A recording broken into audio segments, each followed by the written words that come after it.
शरीरासाठी कपडे घ्यायचे की कपड्याला बसतील असं शरीर घडवायचं?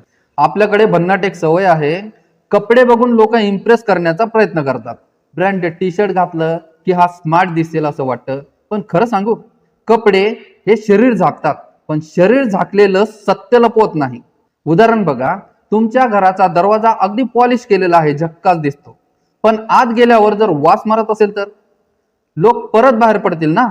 तसंच आहे, जर बाहेरून कपडे महागडे पण आतून बॉडीचं इंजन ओव्हरलोड, बॉडी फिट असेल तर अगदी सिंपल 200 रुपयाचं टी शर्ट पण हे भन्नाट दिसतं.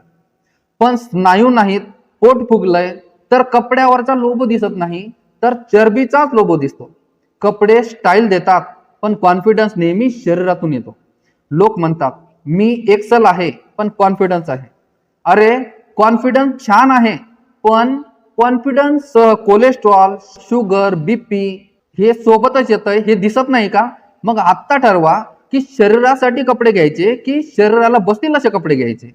कारण एक गोष्ट लक्षात ठेवा, कपडे बदलले की फोटो बदलतो, पण बॉडी बदलली की आयुष्य बदलतं. Thanks for watching. Follow for more.